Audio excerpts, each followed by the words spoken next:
Esta es la ruta de Tel Aviv para Jerusalém. Eu sou Betty Adam e este canal se chama Betty por el Mundo. Para legenda em português, clique em configuração. For subtitles in English, please click on settings. Estoy en una confitería argentina que se llama Dulce de Leche, miren, y está repleta. Yo voy a tratar de ver si consigo un lugarcito adentro. Si consigo, conversamos adentro. Diré como es tentadora.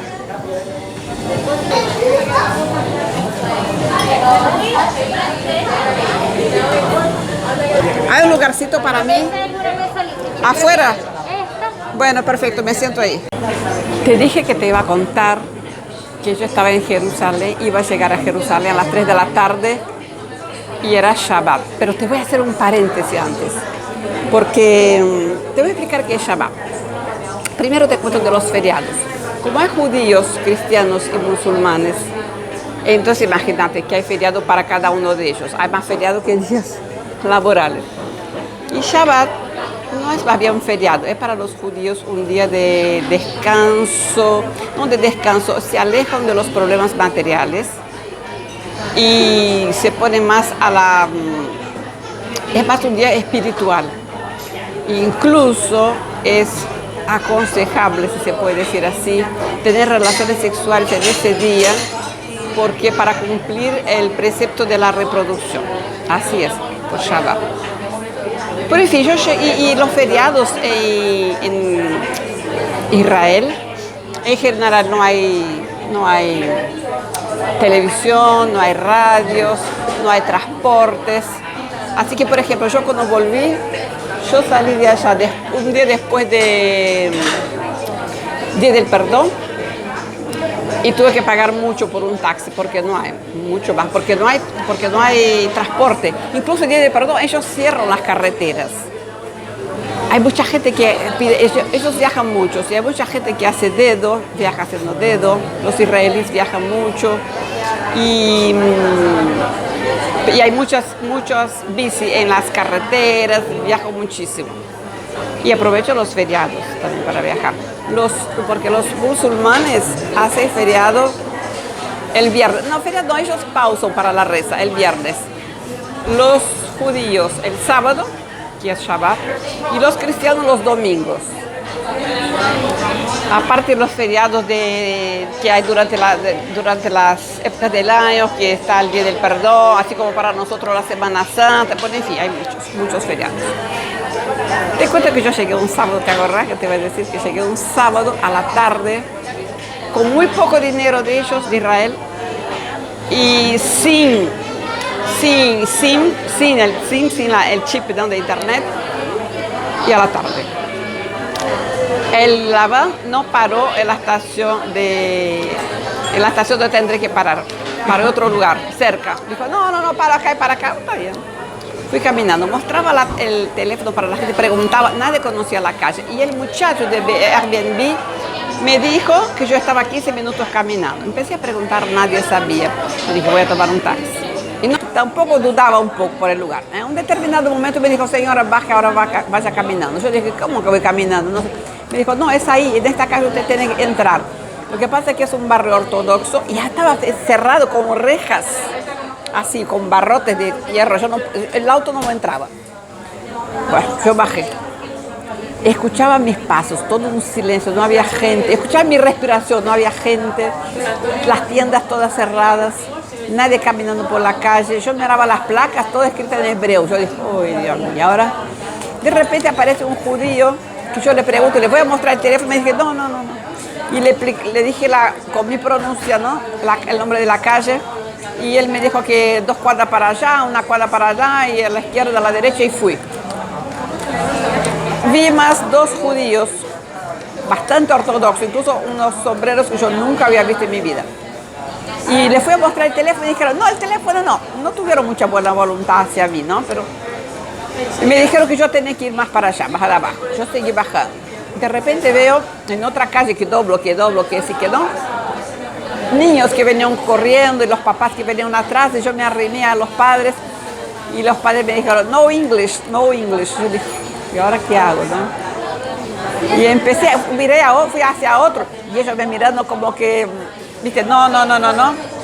Y me sentí como si yo estuviera enferma, que nadie que nadie quería estar cerca mío ni acercarse.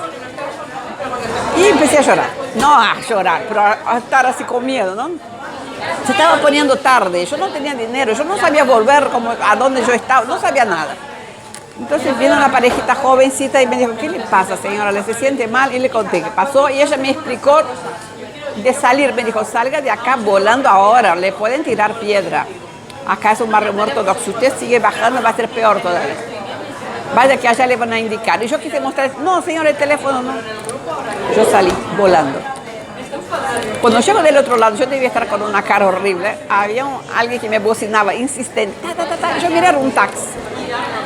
Pero yo pensé, bueno, voy a empezar del cero. Voy a la estación del bus.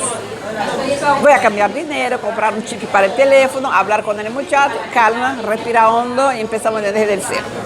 Pero el hombre me decía, venga señora, venga, yo la llevo. Yo dije, pero yo no tengo dinero. No, venga, pero yo no tengo dinero. Yo le decía, usted me entiende, yo no tengo dinero. Yo la voy a llevar. Bien, yo entré en taxi. Entonces el hombre me pregunta, ¿no? ¿Le robaron? Señora, ¿le robaron? Yo dije, no, ¿qué pasó? ¿Por qué está tan nervioso? Yo dije, no, ¿sabes qué? Y le conté la historia. Pero cuando yo fui contando la historia, me dieron ganas de llorar. Yo estaba tensa, ¿no? Y entonces él dijo, señora, baje de mi auto porque mujer llorando adentro de mi auto es problema para mí. Yo dije, no, pero mire, no, baje. Entonces arrimó el auto al cordón y me puso, frenó de golpe y dijo, baje señora ya, una mujer llorando adentro de mi auto es problema. Yo bajé rápido. Y habían dos mujeres rubias, grandotas, así. Ahí yo pregunté, eran rusas, no hablaban inglés. Pero le mostré la calle, así, y ellas me dijeron que era cerca del supermercado. Había un supermercado ahí, ¿no? Entonces fui, tampoco era por ahí, y no había gente, no había autos. Y empezó a oscurecer, ¿no? Se puso más de tarde, yo no sabía qué hacer. Y en eso aparece un muchacho joven con 3 niñas. Así por la calle, ¿viste cuando está con el teléfono? Yo dije, por favor, ayúdame. Y le mostré la calle. Y él tardó, me dijo, es por aquí, usted hace así, no sé cómo. Yo dije, no, por favor, ven, ayúdame, pero yo no tengo más nivel psicológico para encontrar nada. Entonces fue conmigo. ¿Y sabes por qué? Era una callecita cortada, chiquita, pero ¿sabes por qué me encontraba? Porque el nombre de la Airbnb había puesto 2 letras de más, escrito mal el nombre de la calle, por eso nadie la conocía. Qué broma. Bueno, por suerte, yo estaba súper bien ubicada en un barrio súper lindo. Sabes que yo estaba a 1,5 cuadras de un mercado, que ya te voy a contar de este mercado, y de la avenida Jaffa. ¡Oh, qué suerte! Te cuento primero del mercado. El mercado, bueno, te cuento que en Tel Aviv lo mismo. Ellos te ofrecen, te convidan a probar las cosas. Te dan, ¿querés probar? Había vendía unas especies, bueno, yo te muestro la foto así, y unas pirámides de especies. Había florcitas, pimpollo así, de florcitas, para hacer el té. Cuando vos ponías en el agua hirviendo, el pimpollo se abre. Tan lindo. Pero lo espectacular de este mercado es que de día era mercado común. Y a la noche se convertía en bares. Mira, yo te voy a poner un video para que vean. Tocaba música, a la noche era música. O sea, yo terminaba y eso era como si fuera el fondo de mi casa. Estaba a 1,5 cuadras de mi departamentito. Así que ya casi siempre iba a tomar la última cervecita ahí y iba para casa. Estaba muy bueno.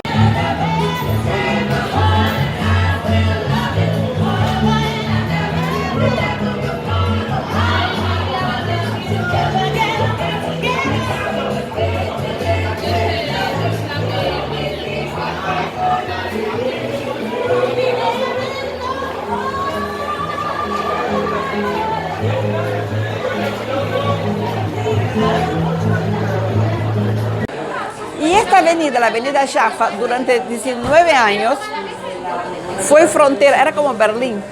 Y veía Jerusalén de un lado y Cisjordania, creo que Cisjordania, del otro lado.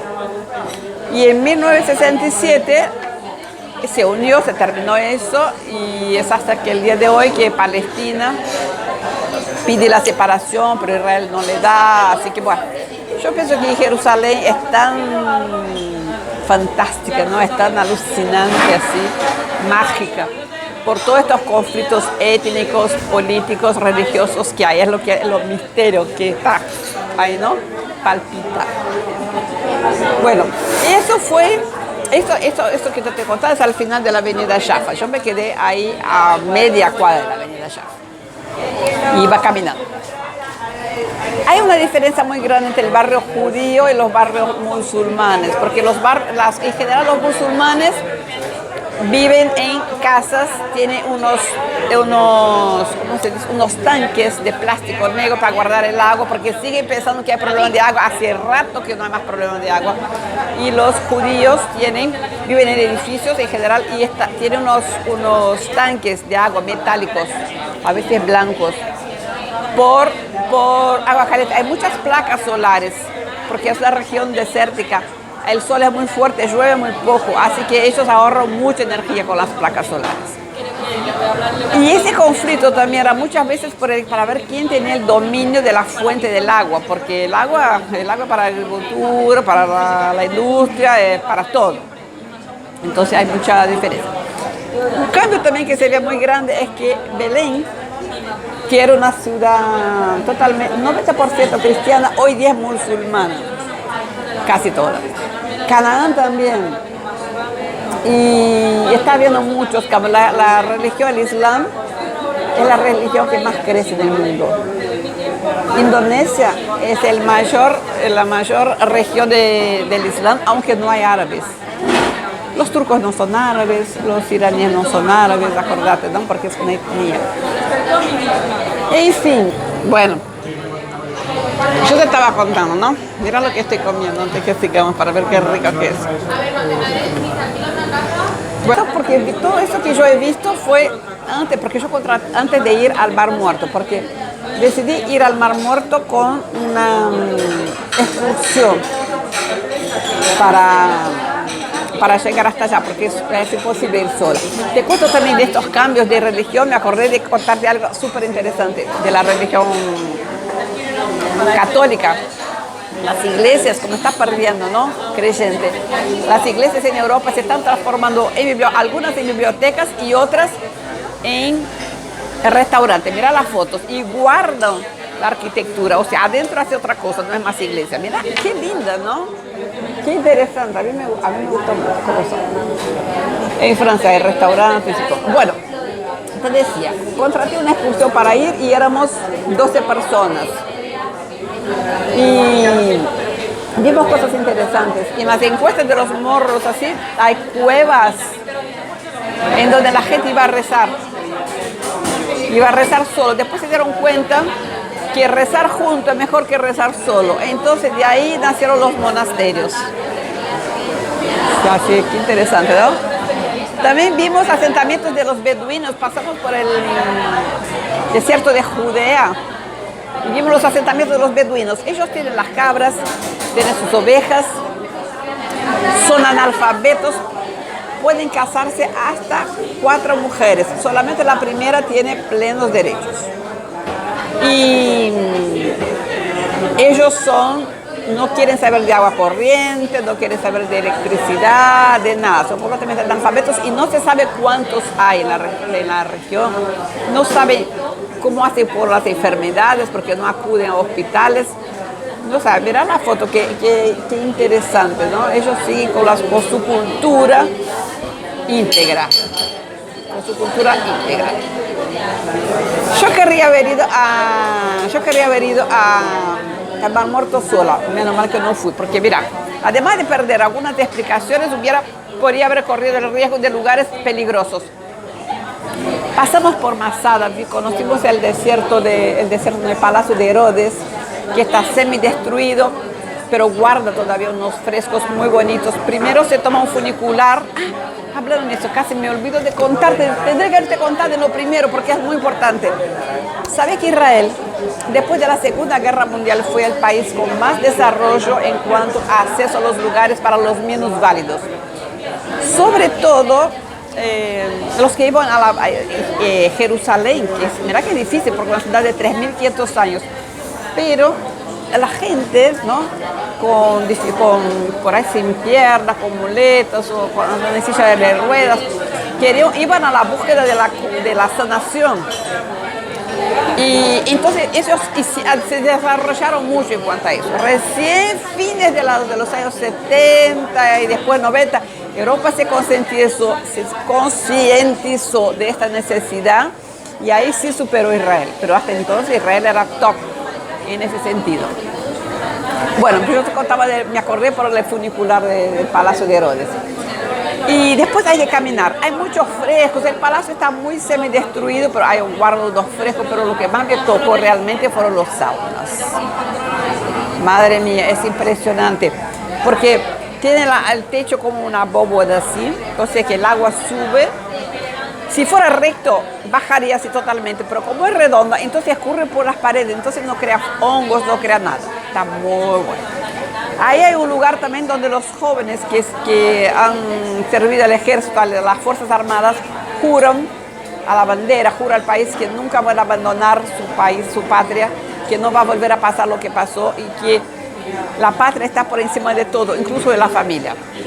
Hay un lugar en este palacio donde hace ese juramento. Ahí también, Herodes estuvo en Roma y se quedó maravillado de haber visto tantas flores, de los jardines floridos, pero ahí como en el desierto. Hay todo un proyecto arquitectónico, no sé, de ingeniería, una cosa de locos que traen agua y él llegó a tener flores en su jardín, en su castillo, en su palacio. Incluso hicieron ¿cómo se llama? ¿Dónde está un palomar? Se dice así, ¿no? Palomar. ¿Dónde están las palomas? Y las palomas servían para abonar la tierra, o sea, estas flores, y servían también de comidita, ¿no? Como las codorniz. Y para lo más espectacular de todo, cuando bajamos, la guía nos mostró una maqueta. No te decidí lo que es, súper bien hecho, contando todo eso, incluso el mecanismo para subir el agua, para ver lo que era. ¿Sabes qué es eso? Es una cosa de loco. Y de ahí fuimos para el Mar Muerto, pero no te voy a contar porque no se hace muy largo. Y hay muchas cosas para contarte, te vas a quedar así, de saber las cosas del Mar Muerto. Te voy a pinchar la curiosidad. A ver si estás conmigo el próximo sábado, porque me encanta viajar contigo. Dale. Y te voy a contar todo. Te doy un fuerte abrazo y te espero el próximo sábado. Dale, chao, hasta el sábado.